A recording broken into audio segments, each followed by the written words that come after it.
I'm Tate Mayfairs to the Danish podcast, The Wrestler and the Nerd. And this interview will also be available at my YouTube channel, The Danish Wrestling Nerd. But Tate, we're not sitting here and hear me talking. We want to hear the greatness himself. Let us in a little bit about why Tateness is greatness. But Tate, yeah, exactly. You want to know why Tateness is greatness, man? Yeah, I definitely want to know that, Tate. But just a little bit. You must be a little bit curious about how the hell did a Danish guy contact you? I can tell you, I'm a sucker for great promos. Yeah. And you aced it every fucking time. It's natural, you know what I mean? It's not a promo. A promo implies that it's a promotional piece of material, and what I do is simply be, and me being me is what it is, pure and simple greatness. And you know, the world is lucky to be able to witness it. It's an honor for you all, and I'm just glad to be able to provide it. It's great to be Tate Mayfairs. Yeah. So let's rewind it a little bit and start all the way back to where it all started with Tate Mayfairs. So let's hear about how did you get this sense of professional wrestling? Well, I come from a family of fighters. In truth, it goes back a long way, but in the most recent times, to put it, that were around me when I was growing up, my great uncles were prize fighters, bare knuckle boxers, muscle for hire for some naughty people, and my grandfather's boxers, my father a martial artist. Yeah. So it's in the blood. Fighting is there. It comes as a natural instinct. I happen to be very good at it, and I happen as a young child to stumble across professional wrestling, and I thought, wow, this really excites me, because not only do we get to fight, but there is so much more expansion of the rules here. The kicks are allowed, punches are allowed, jumping to the rope is allowed, wrestling, grappling, and furthermore, you know, you can say what you want, you can dress how you want, you can wrestle in front of thousands and thousands of people. And that really did excite me. So I started, although, you know, rumbling and scrapping with my family members growing up. Yeah. I started professional wrestling when I was 14 years old. Okay, so let's hear a little bit more about that, because greatness must come from somewhere. Yeah, let's hear a little bit how it all started from about your age of 14. 14. Yeah. So I remember, I was looking up. I was thinking I was going to have to go to America to learn how to get into the business of professional wrestling. But when the opportunity presented itself, I found an advert in a wrestling magazine for a wrestling school that was about an hour away. London's a big place, and it was the other side of London. Oh. That was it. I made sure that I got there, and I remember all the other people these are, you know, fully grown men, and it was there was a lot more hazing back then, and there was a lot more you know, tighter, and it wasn't quite as welcoming as it is today, you know, even for a young lad. So I really had to prove myself.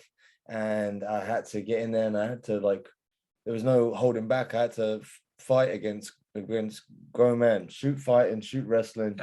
And it was, you know, even more of a becoming of a man, and what shaped me into the man I am today in many ways. And that's the thing. It's like, yes, I have, you know, heaven sent abilities, certain genetics already inside me. I'm already crafted, ready for this, but it's also the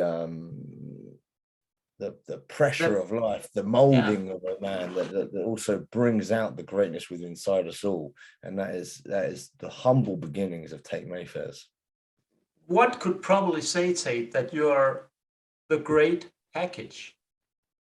Absolutely. I'm the full Yeah, pack. You know what yeah, I'm yeah, saying? yeah. So it's some people like probably you are just genetically manufactured to be a great wrestler, and that's who I'm looking at, if you ask me.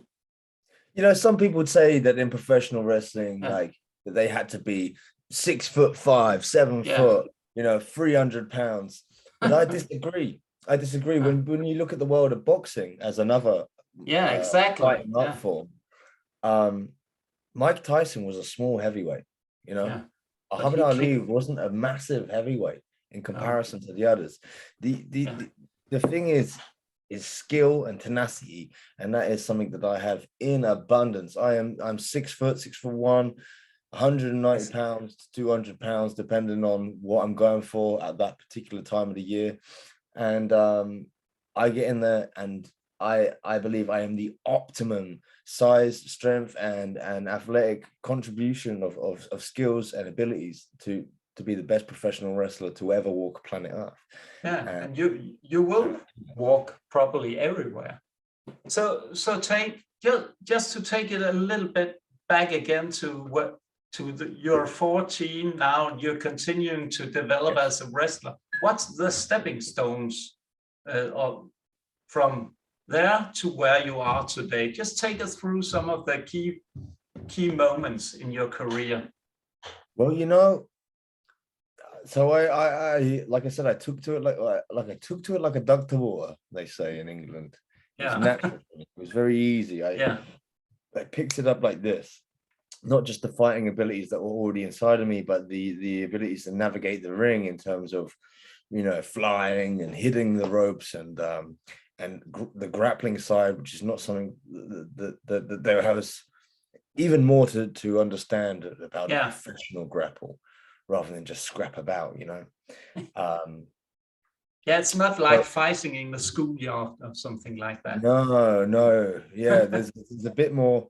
There's another level up from the street, Yeah, where it's like this is professional wrestling. There's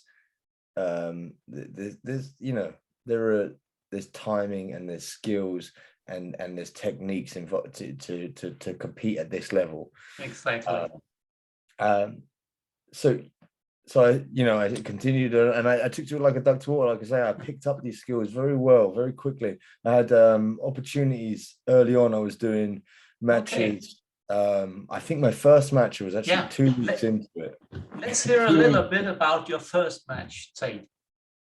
Well, to begin with, they just kind of chuck you in there and see how you go. So the first Yeah. one was probably like I say, 2 weeks in, and it was a rumble. So there's about 30 Oh, odd people there, and it's like, get them over the top rope. But the yeah. first singles match may have been, I don't know, maybe 2 months or something like this. Oh, that's And early. But that's also a sign of greatness. It must be. Because it it's, is. yeah. I don't know how many times people want me to hammer the nail home, Yeah. to drum the drum, but it's pure and simply am greatness, and it just is another thing that exemplifies why I am such. You, I wrestled like this for yeah. many years, and some of it was actually broadcast on the wrestling channel at the time that existed, Okay. which is like a wrestling channel Yeah. on premium television in the United Kingdom. Ah. And I did well, but you know what? Life and the universe has a grander plan for Tate Mayfairs. Yeah. He said Well. it was too simple, it was too easy, too unrelatable Okay. for me to simply go from there and skyrocket Yeah. to the very top of the industry. No, what we needed to do, I understand this now, is Yeah. that we needed to go on a personal journey to understand and comprehend Ah. deeper about myself and to write a legacy that other people, common people, normal people could latch onto and live vicariously through to empower them and make them become greater. Yeah. So 18 years old, I've been wrestling for four years. I had to take a deviation. I had to take Okay. a deviation from what I was doing. The wrestling scene in the United Kingdom was not as profitable No. and as prolific as it is now. And so I had to have another little look around. I found But other ways of making money.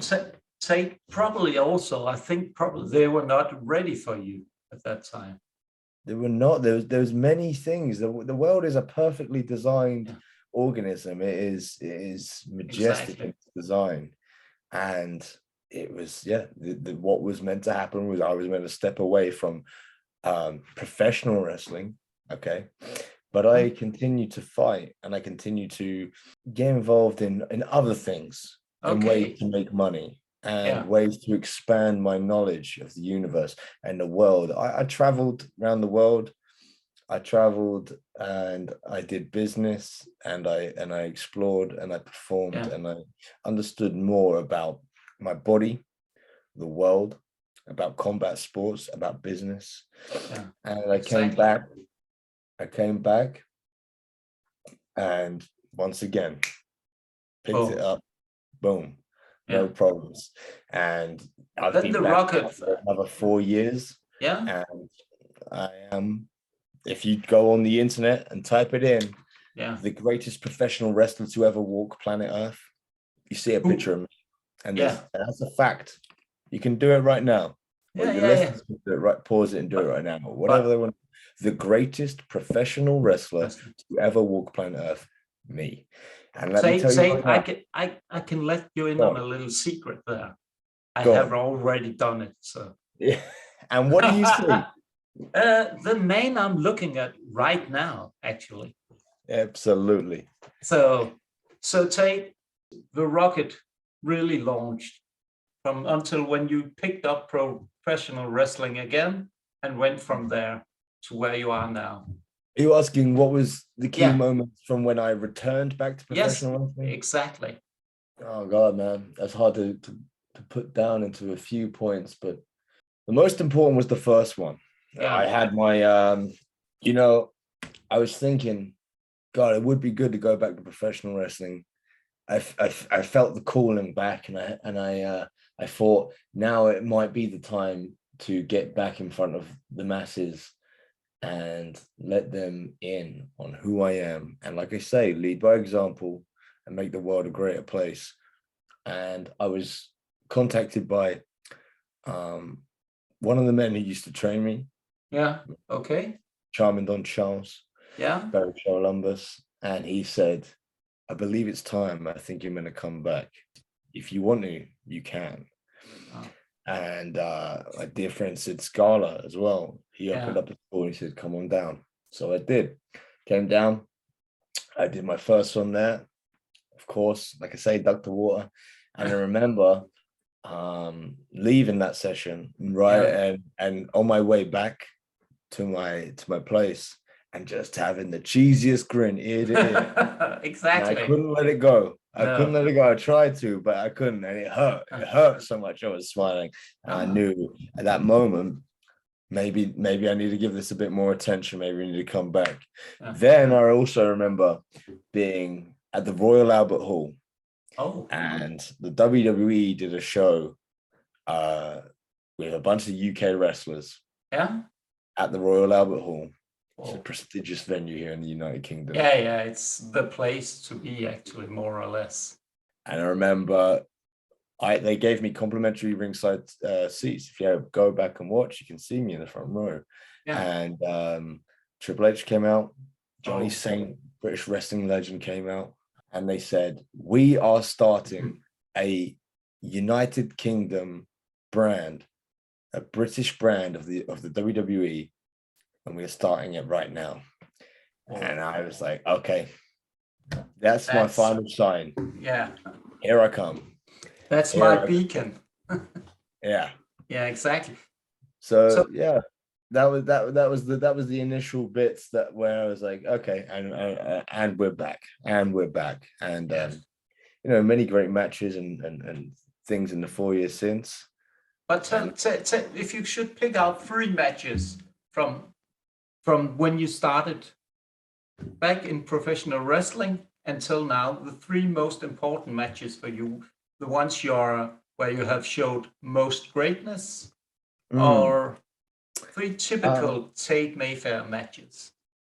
Of course, all wins I would not say that, but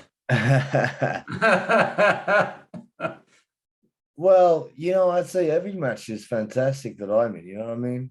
yeah, And I've wrestled some of the top stars, some of the biggest stars in the business. Um, and I've had matches that ended up on television through. There was one time a footballer,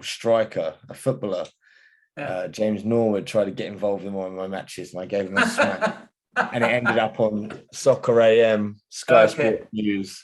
That was funny, and yeah, I've wrestled multiple top names. Too many. I don't want to start listing off the top No. names because I know that afterwards I'll hear it and go, oh, and I missed this, and this.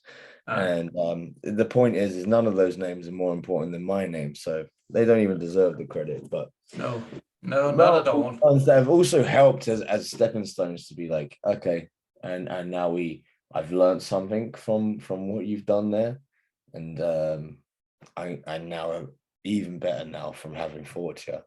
I remember I had a match with NXT UK superstar Shah Samuels at the 15-year IPW, and I thought I'd try jumpstart him. I thought I'd try getting on him early, and I did. And it was going well until it wasn't, and he started hitting me. And he threw me so hard at these he whipped me, Irish whip. He whipped me so hard towards these ropes that the top rope actually snapped, and I flipped completely out the ring. Whoa! And I was knocked for 6. Yeah. And I had to find a way now. My whole game plan had gone out the window. I thought I'd get him early and get him done and get him out, but my whole game plan went south, and I had to think on my feet and come up with a new way to beat this guy in a ring where the ropes are out of bounds. I can't even, what I mean? Yeah, that's a key important thing in wrestling, that the ropes. And he's a big guy at the time, so that was kind of part of my thing. I was going to kind of keep coming at him and chopping him down. Yeah. And I'd been knocked for 6 out the ring. So that was a good match. If you type in in terms of adapting to the scenario, that was a good one. Tate Mayfairs versus Shah Samuels. Yeah. And that helped me, on the mental aspects again, to get elevated. Yeah. Think about this in another way. Yeah. So another one is a rounds match I did against a guy called Richie. And I love British rounds matches. I've done quite a few. Okay. But this one I think was particularly good. As far as I'm concerned, as far as my work is concerned, I proved why I am one of the best professional wrestlers. To ever walk the planet Earth. And then again, more recently, if you go on the WWE network and you type in Tate Mayfairs, there's a bunch of matches there. Yeah. But one I think that you get to see me on. I mean, I've wrestled for the WWE now. I've wrestled for NXT. Yeah. But one match where I get to showcase a little bit more, and you see a bit of the banter and the back and forth I have to deal with the audience, is myself versus Dean Allmark at Progress Wrestling. Yeah. He's a very experienced guy, and I schooled him. Yeah, of course you do. I'm not asking about if you score it or not. I just take it as he's good. He's good. He's very, very good. Yeah, 20 years professional wrestler, traveled around the world. He's very good. But Tate, take us a little bit back to the story behind you entering first WWE NXT UK. Yeah. How were you contacted there? Well, quite simply, I was in the gym. Yeah. And I was working out. And I see this phone call come through. And bear in mind, I get a lot of phone calls. Everyone wants to talk at me. And I see this phone call, and it's an American number. I don't know who this is. I ain't got time to like just do another one of these sales pitch conversations where someone wants me to make an appearance for someone who I don't know. They've not gone through my agent, all of this. So I just left it. You know how it is, right? Yeah. Greatness is everyone wants a piece of it. You got to clear it with my agent first. So anyway, I left it, and then the next thing I looked down and I got a text message, and it said, "Hello, Mr. Mayfairs. This is such and such. I won't give away the name from the WWE, and we would like to get in touch with you. Can you please give me a call back?" Yes. And I said, "Sure." So I gave him a call back, and they said, "Listen, we've been watching your stuff. We know all about you. We've gone online. We've typed in the greatest professional wrestler to ever walk planet Earth, and clearly it's you. And we can't believe that we have never worked with yourself, and it would be an honor and a privilege to have you on our television show and improve our product here at the WWE." And I said, "Get the numbers right, give me the right kind of deal, and I will make an appearance for you, no doubt." Okay, but from there on, it's just a stepping stone. When are we going to see Tate Mayfairs? Maybe on the grandest stage of them all, because that's probably now I'm throwing up a little ball tape, but next year WrestleMania, Hollywood, it fits you perfectly. It does. You're right. Yeah. You're right. Yeah. We shall see. I'm a big believer in setting some goals and then also letting it breathe and letting it transpire over time. Yeah, and develop and taste a little bit on it. And yes. So here's what I will say. Hollywood, it's a bit busy. You know, if it makes sense, then I will do it. I'll be there, of course. Yeah. But it may be a little soon. I feel like the NXT UK brand and the professional wrestling on the independent scene in the United Kingdom, I feel like there's a lot more I can do here. Yeah. At this moment in time. So I believe I have some more to do here. I think I will do some more here. Yeah. And I'll be a part of that. I will end up in America. I will end up at WrestleMania. And I tweeted out earlier today, you can go check it out. I said, in 5 years' time, I will be the world champion. Yeah, of course. That is the timeline I'll give you. So wherever WrestleMania is in 5 years, I will be the headliner of that one. Maybe we can bring it to the United Kingdom. Yeah, but say it also, if you see someone has to take over an AEW from MJF. Right. I see some similarities with you and him. Well, he's not that great. This is different. To me, it's very different. First of all, I know the guy. He when he came over to the United Kingdom, he asked, he begged and pleaded to come in my car and be and spend time with me, and I allowed it. So he wanted to hang out with me for a bit, so he did. He stayed over the night. I made sure he got to another show. Okay, we hung out for a little bit. It was fine. The difference, though, there are some similarities, maybe. The difference, though, is this kid he was born rich. Okay, I was not born rich. No, okay. You were made rich by hard work. By hard work. I'm a natural born killer. Yeah, I got fight instincts in my blood. He's a crafty little rich boy, POS. Okay, and the other thing is he like, okay, the crowd, they have some sort of issue with me. It seems like everywhere I go, even when I'm up against some of the last weekend I was against Spike Trevay, who was notoriously a terrible human being, booed around the country. But when I got in the ring with them, they all booed me instead of him. Everywhere I go, everyone boos me and is mean and vilifies me. But I'm not a bad person. I am No. not a bad person. I am a great human being. I set an example for the world. I am greatness. And sure enough, as time goes by, everyone will understand what it is I've been doing, what it is I've been saying, what I've been outlaying for the whole world to become a better place. Every knee will bend. Yeah, Every probably head you're will laying bow. out a Every road. tongue will confess that Tateness is greatness, but people aren't quite ready yet. It's hard for them to comprehend what this is. It's a complicated language, but they will get there in time. Yeah. On the other side, MJF just is a bad guy. He is not a person. You know what I'm saying? He's not, but he can learn a lot from you. So maybe you should consider taking him under your wings eventually. I'm here to help the world.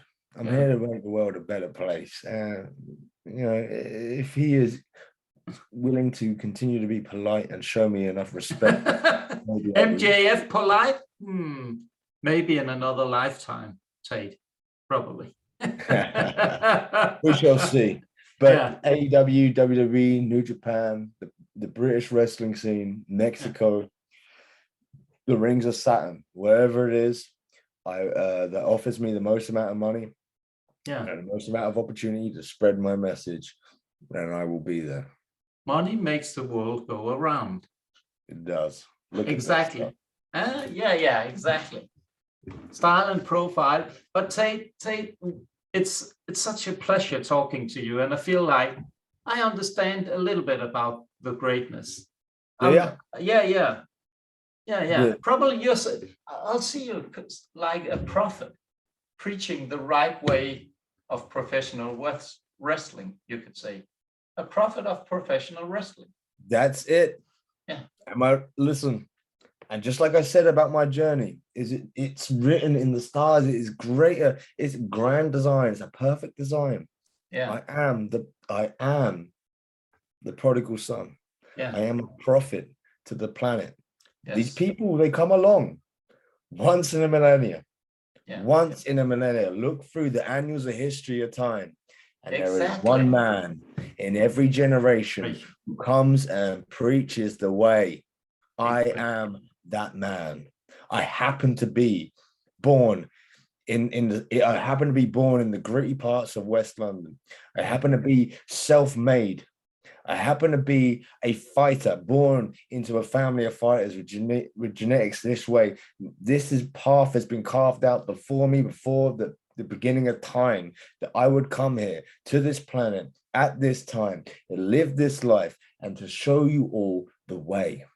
Exactly. And you may not get it yet. You may not get it yet, but you will. The world will eventually understand. But say, until greatness, the full, what can you say, potential of greatness is achieved to the wrestling world, you must have some stepping stones. You must have some wrestlers that you want to teach a little bit more greatness. Which, if you could choose any wrestler in the wrestling world right now, who would you like to face? Well, I think as I look across the horizon, across time, there's a couple of names. Okay. There's Walter, who has become Gunther over at the WWE. So I got to be around him a lot. I mean, backstage at the Progress Wrestling shows. And also at the WWE a couple of years ago, I was training in the Performance Center, and me and him had an altercation, and it's on camera. It's on the WWE network. Yeah. He got up in my face, and it was kind of rude. And everyone thinks he's a big bad dude, and he is. Yeah. But he's not Tate Mayfairs. And at that time in the WWE Performance Center, when he got in my face, I had to show restraint and I had to show respect to the setting I was in. Unfortunately, we are all playing this game. We all playing a game. We get to the top, and at that moment in time, I had to show restraint. But let me tell you this: if I get in that ring with him, and the playing grounds are even, I would love to chop that man down. Yeah. I will chop that man down, and I will make him pay for disrespecting me on camera in front of the world. That is one thing I would do. Another thing I would do, another NXT UK champion. Yeah. Pete Dunne, Butch. Oh, yes, Butch. Yeah. Okay. He and I go back. Okay. He may not want to talk about it. He may not want to go back there, but he started in professional wrestling. That was in my first time in professional wrestling. We were both two young guns. Oh. And we wrestled on the same shows. We wrestled in tag matches against one another, but we never fought each other one-on-one. And I, to be honest, I think he ducked me. And as great as he is, well-traveled, one of the best professional wrestlers on the planet right now. Again, he is not Tate Mayfairs. He is not Tate Mayfairs. And if anything, we owe it to ourselves as men, mano a mano. We owe it to each other to go one-on-one and test each other and see who is, the best from Britain and the best from that generation. So that is another. But in terms of stepping stones, as I said, they're both in America. They're both on SmackDown, right? And I will get there. But at the moment, I need to deal with right here in the United Kingdom. And right here in the United Kingdom, I, as recently, once again, at the WWE NXT UK tapings, television. Yeah. And, Pete Dunne, Butch's old pal from British Strong Style, Tyler Bate. He was the first NXT UK champion, and he's a fantastic wrestler. And on the British Isles, he seems like a very interesting fight. And I think from every fight, you learn how to become an even greater combatant. And that is certainly one I would like to do very much. I'd like to have a competitive match with that man before we both end up in different parts of the world, Exactly. But I think that's one wrestler say that I would really, really love to see you bring some greatness to. I have Kenny Omega. Kenny Omega. Yeah. That guy, yeah. This guy parading around is a great one. He's how many times has he won Wrestler of the Year? Because his old pal Dave Meltzer gives him the thumbs up. Yeah. Maybe Dave Meltzer is in the pockets of Kenny Omega. One could probably ask that question. When I look at Kenny Omega, I see a man who's had a lot of success. I see a man who, again, has traveled the world. He's had impressive matches, spectacular matches. But as a man, I see a loser. Yeah. I see a loser. I see a soft fighter. Yeah. I see sloppiness. I see poor footwork. I see a man who in the depths of a fight does not have the tank to continue fighting. I see a man who, when he stares in my eyes and I lick the blood off of my fists and keep driving forward, I see a man that crumbles. Okay? He ain't got nothing will on. crumble. He crumbles. He's not ready for the dark, murky waters. He ain't ready for pain. He ain't ready for West London. And I'll tell you another thing as well. You talk about grand matches, you talk about spectacles, all the rest of it. How good can you really be if you cannot beat a man who you've been fighting for an hour and a half? Yeah. When I fight, matches end. When I fight, matches end. When I smack you up the jaw, you go out. It will not be a 5-star, 6-star Tokyo Dome Classic. No, it will be a 30-second mauling when I knock his chin through his nose and everyone goes, damn, I guess it was all a load of crap. And Dave Meltzer has no choice but to get his pen out, get on his keyboard and tell the world how great I am. Yeah. And name that match of the year. Yeah. Or Massacre of the Year. Or you know what I mean? Yeah, it will go down in the history books for sure. But Kenny, if he wants it, he can come get it. Yeah. So this is a shout out to Kenny Omega or any other guys in the wrestling. Anyone who wants it. Yeah. Anyone who wants to learn how great Tate Mayfair is, just pick up the phone and call his agent. And probably one should say, Tate, get in line, because the line is very, very long. The line is growing. Be Yeah, patient, folks.